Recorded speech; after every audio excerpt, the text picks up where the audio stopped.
Hey, welcome to Digging Into the Bible. My name is Jim Barnard. This is a production of Tiller Coaching. All right, it's day 19. Thank you for joining me. Yesterday, we talked about the suffering guy, and today we are very much staying on that same topic. Suffering, man, so good. Buckle up. Let's do this. With that as the backdrop, let's go ahead and dig in. This is Romans chapter 8, starting at verse 18. For I consider that the sufferings of this present time are not worth comparing with the glory that is to be revealed to us. For the creation waits with eager longing for the revealing of the sons of God. For the creation was subjected to futility, not willingly, but because of him who subjected it, in hope that the creation itself will be set free from its bondage to corruption, and obtain the freedom of the glory of the children of God. For we know that the whole creation has been groaning together in the pains of childbirth until now. And not only the creation, but we ourselves, who have the firstfruits of the Spirit, groan inwardly as we eagerly wait for adoption as sons, the redemption of our bodies. For in this hope we were saved. Now hope that is seen is not hope, for who hopes what he sees? But if we hope for what we do not see, we wait for it with patience. Likewise, the Spirit helps us in our weakness, for we do not know what to pray for as we ought, but the Spirit himself intercedes for us with groanings too deep for words. And he who searches hearts knows what is the mind of the Spirit, because the Spirit intercedes for the saints according to the will of God. And we know that for those who love God, all things work together for good, for those who are called according to his purpose. For those whom he foreknew, he also predestined to be conformed to the image of God, in order that he might be the firstborn among many brothers. And those whom he predestined, he also called. And those whom he called, he also justified. And those whom he justified, he also glorified. Okay, so there's so much here. It's hard for me to quickly unravel it in this short podcast. Paul is just sticking way too much theology in this section. But it's okay. Since I'm a suffering guy, I'm going to focus on that topic mainly, and we'll start with verse 18. For I consider that the sufferings of this present time are not worth comparing with the glory that is to be revealed to us. So he's basically saying that I don't focus on the suffering I'm experiencing.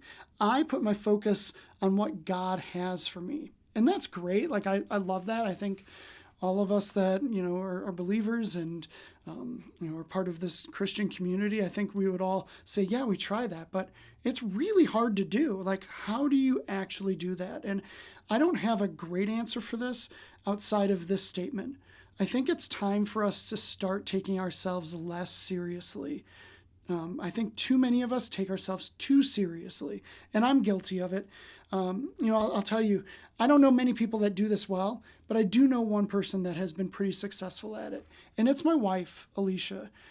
She is, I would think, a pro at this. She's so good. She does not take herself too seriously. So this podcast is coming out on November 30th, 2021, and next week on December 6th is going to be our 15-year anniversary of her getting sick. Like, everything fell apart. She had had some health issues before, but things really fell apart on December 6th, 2006.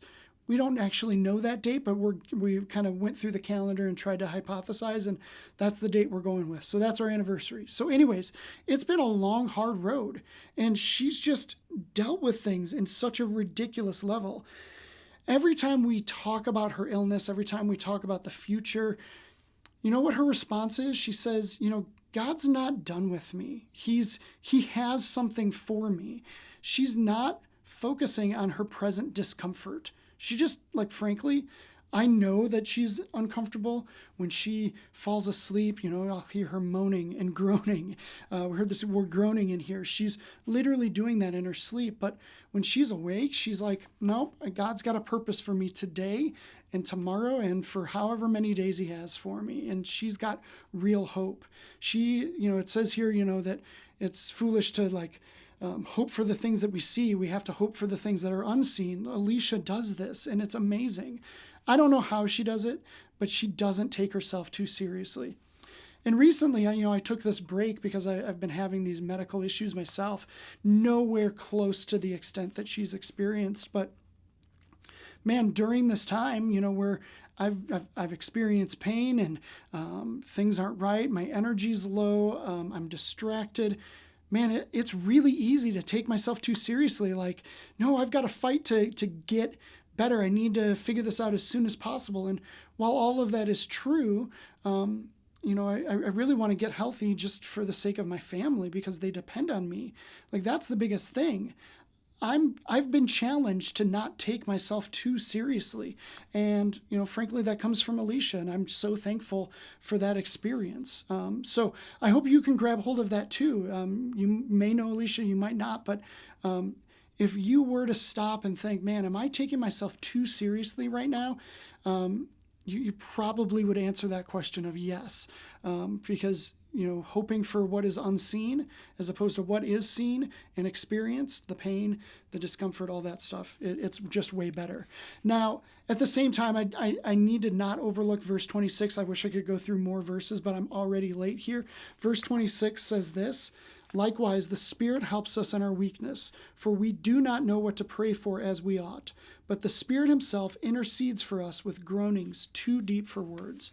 And man, over the last 15 years, over the last few months with my own medical junk, I've experienced this a lot. Sometimes I just don't know how to pray. Sometimes I'm just so upset, and it's like, I am taking myself too seriously. And that's when I just need to go to the Lord in prayer. And those times it's like, okay, well, what words do I use? Do I have to find the fancy, nice words that are going to speak to God? If I say the right words, is that going to unlock the thing that I want? Well, no. Like, I can just sit and be present, and I can just share like feelings or stream of consciousness or whatever. And the Holy Spirit interprets it and adds his own words and his own groanings, and it's meaningful to God. And so if you don't know what to pray for, man, it's totally okay. Just sit and be present and do whatever you can, because the Holy Spirit is there to encourage you and to speak on your behalf, and that's monumental. All right. I swear I'm going to get back to 5-minute podcasts, but all of that is so good. So thanks for watching. Thanks for listening. I will see you tomorrow as we continue on with Romans chapter 8. I'll see you then.